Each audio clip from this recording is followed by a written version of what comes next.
बाल श्रम को रोकने के लिए सरकार तमाम कानून और नियम बनाती है, इसके बाद भी बाल श्रम पर अंकुश नहीं लग पा रहा है। हम जब बाल श्रम निषेध दिवस आता है तो बाल श्रमिकों की सुध लेने लगते हैं। इसके बाद तमाम समाज भी इन बाल श्रमिकों की दशा पर ना तो कोई चर्चा करता है, ना ही कोई उत्थान। इनके लिए कोई सराहनीय सरकारी जो नियम कानून बनाती है वे कागज़ों में ही सिमट कर रह जाती। ज़मीनी स्तर पर उनका लागू हो पाना लगभग असंभव रहता है। आज भी चाहे वे दुकान हो या फिर सब्ज़ी के ठेले हों या अन्य कोई ऐसी काम हो जहां पर बाल श्रम काम करते ना दिखें जाएं, सिर्फ एक दिन इनकी पीड़ा को समझने की कोशिश करना काफ़ी नहीं है, बल्कि इनके लिए बनाए गए कानूनों को कठोरता से लागू कर उसका पालन करवाना होगा।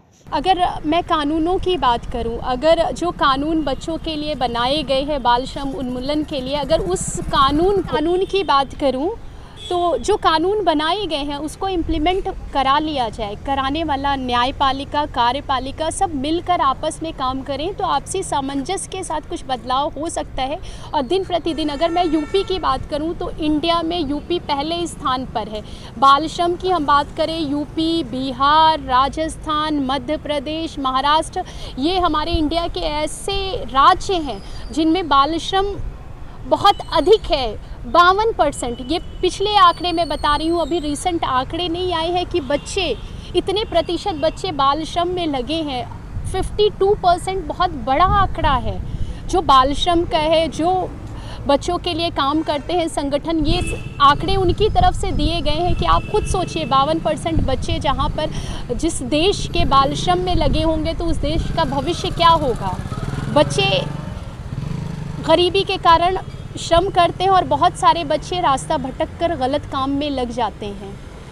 अगर मैं बात करूं सरकार की, सरकारी तंत्र की या योजनाओं की, तो उस तरीके से इम्प्लीमेंशन में नहीं आ पा रहा है। अगर इम्प्लीमेंशन में होता तो ये आंकड़े कम होने चाहिए। जो कि बाल श्रम गाँव से शहर की ओर आ रहा है और सारे संगठन, सारी चीज़ें, सब कुछ शहरों में ही काम करते हैं, तो शहरों में इसकी संख्या कम होनी चाहिए, लेकिन कम होने की बजाय वो बढ़ रही है। और उसको संरक्षण ऐसी जगह मिल रहा है जहाँ पर लोगों की नज़र नहीं जा सकती या जहाँ पर बोलने से लोग डरते हैं, कतराते हैं। कभी कभी लोग जागते हैं, विभाग भी जागता है, इस तरह अभियान चलाता है कि भाई वो कारखानों में जाता है, ढाबों में जाता है, होटलों में जाता है, लेकिन उसकी सूचना पहले से होती है, वहाँ से बच्चों को हटा दिया जाता है। अभी तक सरकार से कोई भी मदद नहीं ली है। मुझे अपने संगठन को चलाते हुए 1 दशक से अधिक का समय हो गया।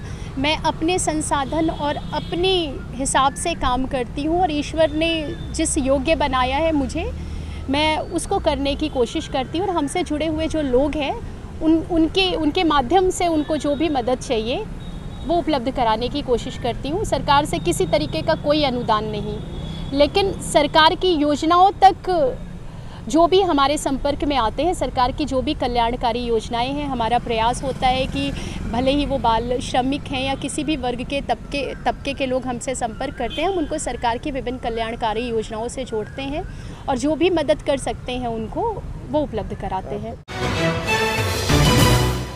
संगम नगरी प्रयागराज में वैश्विक महामारी कोरोना से जहां पिछले साल से ही स्कूल कॉलेज बंद कर दिए गए थे, मगर कोरोना की दूसरी लहर में के बाद भी स्कूल कॉलेज बंद हुए और बच्चों की ऑनलाइन क्लासेस चलने लगी। जहां पर एंड्रॉयड फ़ोन के द्वारा बच्चे ऑनलाइन क्लासेस कर रहे हैं, मगर कुछ ऐसे परिवार भी जो हैं एंड्रॉयड फ़ोन ख़रीदने में असमर्थ हैं और जिसके कारण वो अपने बच्चों की पढ़ाई छुड़वा दिए हैं। ऐसा ही मामला देखने को मिला है प्रयागराज में भी, जहां उन्होंने अपने बच्चे की ऑनलाइन पढ़ाई छुड़वा दी है। उनका कहना है कि लॉकडाउन में हालात बहुत ख़राब थे, जिसके कारण वे एंड्रॉयड मोबाइल नहीं खरीद सकते थे और ना ही वो सक्षम थे, और उन्होंने अपने लड़के की पढ़ाई छुड़वा दी है। और जैसे ही कोरोना के बाद हालात सुधरेंगे तो दोबारा पुनः अपने बच्चे की पढ़ाई चालू कराएंगे।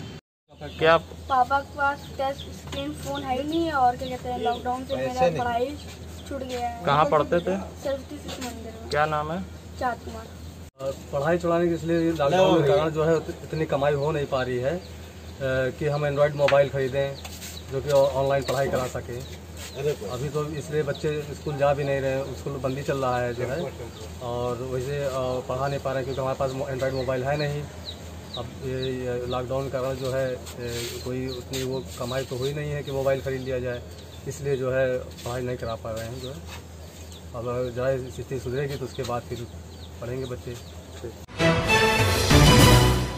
कभी कभी कुछ ऐसा हो जाता है किसी को हम अपने मन में कल्पना नहीं कर रहे होते हैं। अक्सर ये देखा जाता है कि लोग शादी में हाथी को अपनी शान का प्रतीक करके ले जाते हैं और बारात को और बारातियों की शोभा बढ़ाने के लिए मानी जाती है। लेकिन अगर वही हाथी बेकाबू हो जाए तो वह कितना नुकसान कर सकती है और लोग की जान जोखिम में पड़ सकती है। इसका एक नज़ीर देखने को मिला प्रयागराज में, जहां एक शादी में लाई गई हाथी बेकाबू हो गई और उसने बारात में तांडव मचाना शुरू कर दिया। बारात में हाथी बेकाबू होकर पंडाल को तहस नहस करते हुए कई गाड़ी को भी क्षतिग्रस्त कर दिया। वीडियो में आप देख सकते हैं किस तरह से बेकाबू हुए हाथी ने पूरे पंडाल पे तांडव मचा रखा है और गाड़ी को किस तरह पलट कर क्षतिग्रस्त कर दिया है। इसी तरह बारात में आई कई गाड़ियों को इस हाथी ने रौंद दिया। हाथी का तांडव देख दूल्हा बग्गी से कूदकर भागा और किसी तरह अपनी जान बचाई। दरअसल 11 जून की रात्रि प्रयागराज के सराय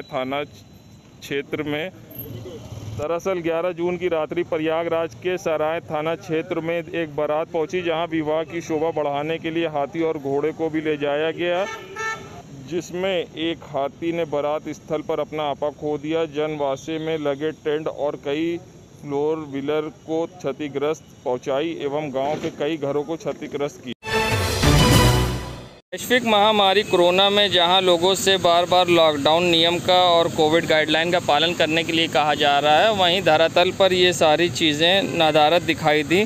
प्रयागराज के नैनी क्षेत्र में ये सारी चीज़ें चौकी से चंद कदम दूर वीकेंड लॉकडाउन सैटरडे के दिन सारी दुकानें खुली दिखाई दी। सड़क के किनारे खुलेआम दुकानें लगी हुई हैं, लोग आ रहे हैं जा रहे हैं, ना ही किसी के चेहरे पे मास्क है, ना ही किसी तरह की कोविड गाइडलाइन की सोशल डिस्टेंसिंग का पालन। आप देख सकते हैं खुलेआम किस तरह से दुकानें लगी हुई हैं सड़क किनारे। अब ये दुकानें किस लिए लगी हैं, किसके कहने पे लगी हैं और इसके पीछे क्या वजह है, ये तो अपने आप में एक प्रश्न है।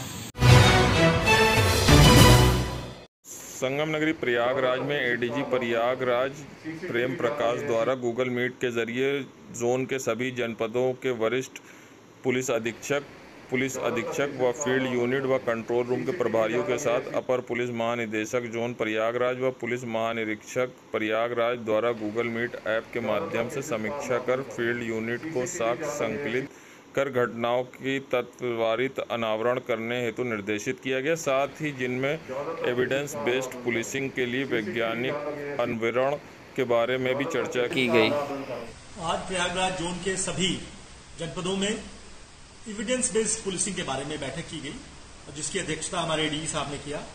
इसमें मुख्य रूप से जो फोरेंसिक साइंस का कैसे प्रयोग किया जाए एविडेंस कलेक्शन में, पैकिंग में और उसके प्रिजर्वेशन में, और कैसे उसकी फिर फोरेंसिक लेबोरेटरीज में जांच की जाए जिससे अधिक से अधिक लोग प्रोसिक्यूट हो और एविडेंस एक्सेप्टेबल हो, इस बारे में विस्तार से चर्चा की गई। संगम नगरी प्रयागराज में KP Singh IG range Prayagraj ने विश्व रक्तदान दिवस पर रक्तदान करने हेतु विनम्र अपील करी। पुलिस मित्र परिवार के अभिभावक IG range Prayagraj KP Singh द्वारा 13 जून को रक्तदान शिविर लखनऊ के केजीएमयू ब्लड बैंक में व 14 जून को रक्तदान शिविर प्रयागराज के कॉलवेट ब्लड बैंक में किया जाएगा। रक्तदान महादान है, इससे बढ़कर कोई दान नहीं। केपी सिंह द्वारा कहा गया, इसमें बढ़ चढ़कर हिस्सा लें। नमस्कार, मैं आईजी रेंज कविंद्र प्रताप सिंह आपको यह अवगत कराना चाहता हूं कि पुलिस मित्र परिवार जनपद प्रयागराज और अन्य जनपदों में विश्व रक्तदान दिवस के उपलक्ष्य में रक्तदान शिविर का आयोजन कर रहा है और इस बार लखनऊ में यह शिविर 13 जून को केजीएमयू में हमारे साथियों द्वारा लखनऊ में किया जा रहा है और 14 जून को जनपद प्रयागराज में कॉलविन हॉस्पिटल में जो उनका ब्लड बैंक है वहाँ हमारे साथी अपने ग्रुप के साथ और साथ साथ सिविल सोसाइटी के लोगों और अन्य जो हमारे स्वयंसेवी संगठन हैं उनके साथ मिलकर के एक बृहद तौर पर एक रक्तदान शिविर का आयोजन कर रहा है। तो मैं आप सबका आह्वान करता हूं, अपने पुलिस परिवार के सभी साथियों का, अपने अधिकारियों का, सिविल सोसाइटी के साथियों का, साथ साथ जो स्वयंसेवी संगठन है जो ये चाहते हैं हमारे नवयुवक हैं वो इसमें बढ़ चढ़ करके हिस्सा लें और रक्तदान की मुहिम में अपनी बढ़ चढ़ करके भागीदारी करें। मैं सभी को धन्यवाद देता हूं और आपका आह्वान करता हूं। जय हिंद।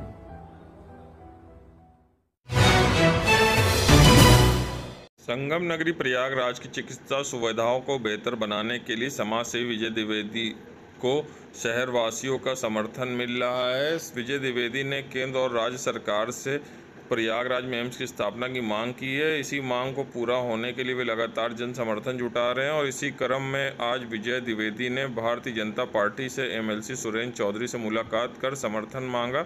प्रयागराज में एम्स की स्थापना के लिए ज्ञापन दिया। ज्ञापन मिलने के बाद सुरेंद्र चौधरी ने हर संभव मदद का आश्वासन दिया, साथ ही ऊपर तक बात पहुंचाने की भी आश्वासन दिया।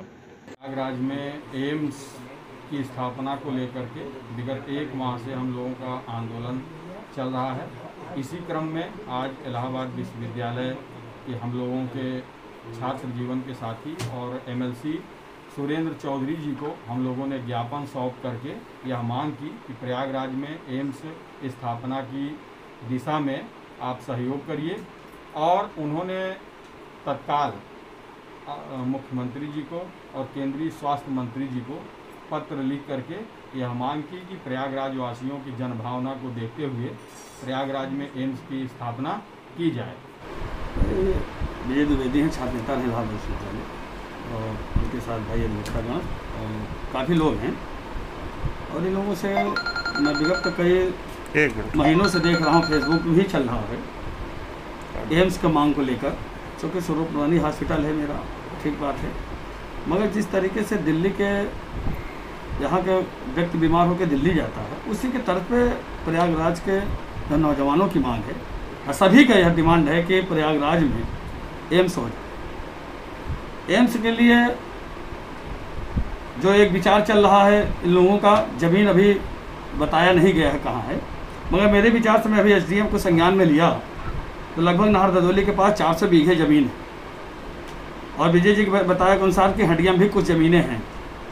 तो मैं इस पर सरकार संबोधित ज्ञापन है मुख्यमंत्री को मैं दूंगा, और आदरणीय अपने हिंदू हृदय सम्राट डिप्टी सीएम से भी यह वार्ता कर लूँगा।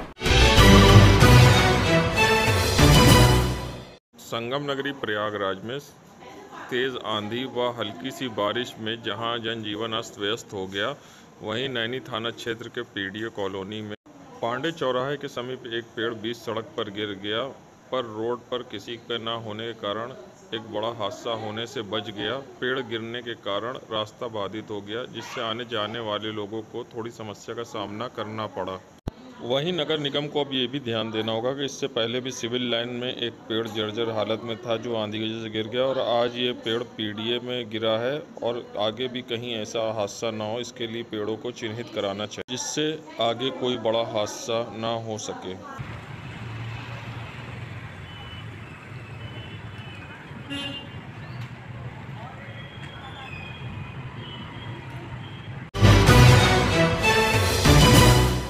संगम नगरी प्रयागराज में जहाँ वैश्विक महामारी कोरोना का डंस अभी हाल ही में विकराल रूप ले चुका था, और जिसके बाद लॉकडाउन लगा, अब फिर अनलॉक हुआ प्रयागराज।